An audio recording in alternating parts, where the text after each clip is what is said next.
Willkommen zu einer neuen Deutsch-Hörübung. Heute geht es um das Thema, wie kann ich schlechte Gewohnheiten ändern? Und dafür habe ich wieder 7 Tipps vorbereitet, die ich dir in diesem Audio vorstellen möchte. Du hast dir sicher mal diese Frage gestellt. Ich habe eine Gewohnheit, die mir so nicht gefällt. Wie kann ich meinen Zustand ändern? So, ich beginne mal mit dem Tipp Nummer 1 und zwar ist das mal die Selbstanalyse. Analysiere dein Verhalten einmal und mache dir bewusst, welche Gewohnheit du ganz konkret ändern möchtest und auch warum du sie ändern möchtest. Der nächste Schlüsselpunkt ist dann der Auslöser.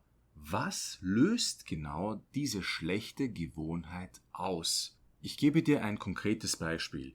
Stell dir vor, du kommst von der Arbeit nach Hause und du bist sehr müde und deshalb würdest du dich gerne entspannen.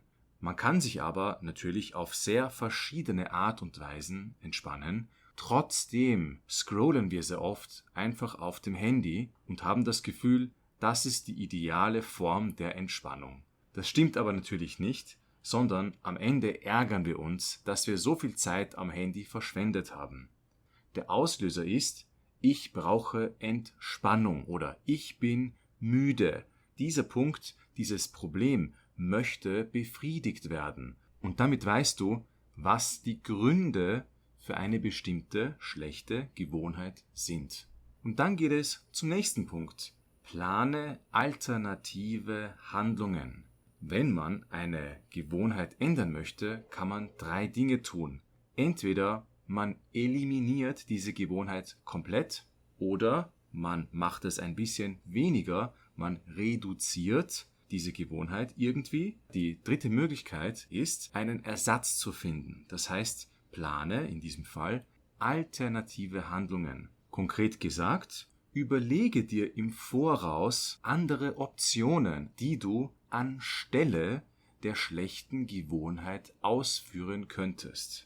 Hier nehme ich das Beispiel Süßigkeiten oder Zucker essen. Stell dir vor, du hast das Bedürfnis zu naschen, also Süßigkeiten oder ungesunde Snacks zu essen. Stattdessen könntest du einen Snack wählen, der vielleicht auch gut schmeckt, aber etwas gesünder ist. Folgendes Beispiel: Statt einer Tafel Schokolade oder einer Tüte Chips kaufst du dir sehr gutes Obst. Kaufe dir ganz bewusst süße Bananen oder andere wirklich gute Früchte.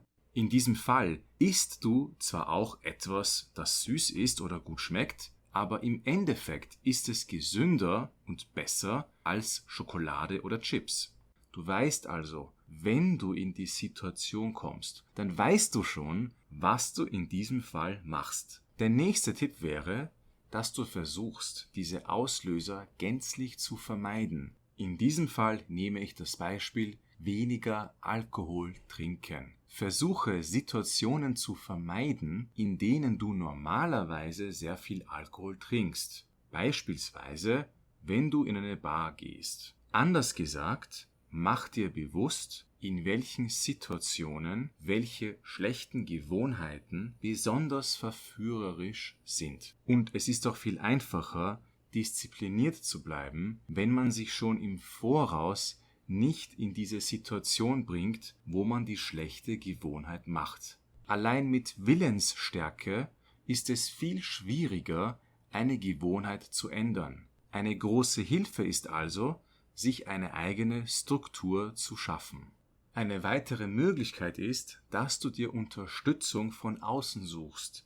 Teile deine Ziele und deine Pläne mit anderen Menschen in deinem Umfeld, damit sie informiert sind, dass du eine bestimmte Gewohnheit gerne ändern möchtest. Auf diese Weise fällt es anderen Leuten auch leichter, dich zu unterstützen. Du kannst sogar professionelle Unterstützung aufsuchen, wie zum Beispiel einen Therapeuten oder einen Coach.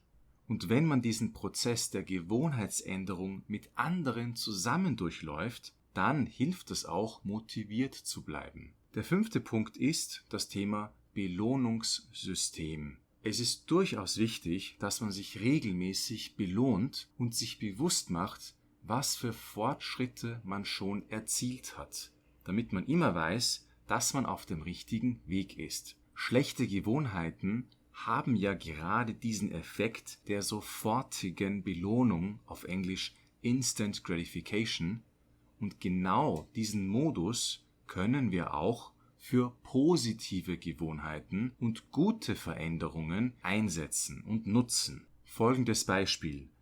Du quantifizierst die Arbeit, die du erledigen musst, und sagst dann, nach 5 Stunden Projektarbeit oder nach 1 Stunde Hausarbeit darf ich einen Film ansehen. Es kann natürlich noch etwas ganz anderes sein. Hier ist deine eigene Kreativität gefragt.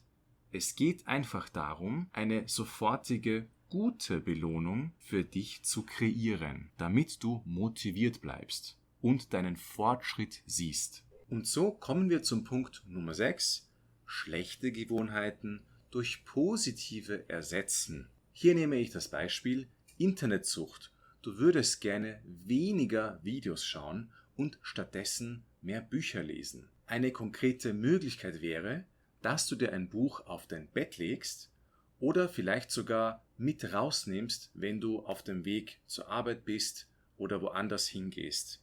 So hast du immer ein Buch griffbereit und es ist für dich viel einfacher, nicht auf das Handy zu schauen und nicht ständig an das Handy zu denken. In diesem Fall hast du eine klassische Ersatzhandlung entwickelt, die aber wirklich positiv ist. Und nun kommen wir zum letzten Punkt, der vielleicht am wichtigsten ist. Habe Geduld mit dir und denke daran, dass man Durchhaltevermögen braucht, um Gewohnheiten langfristig zu ändern.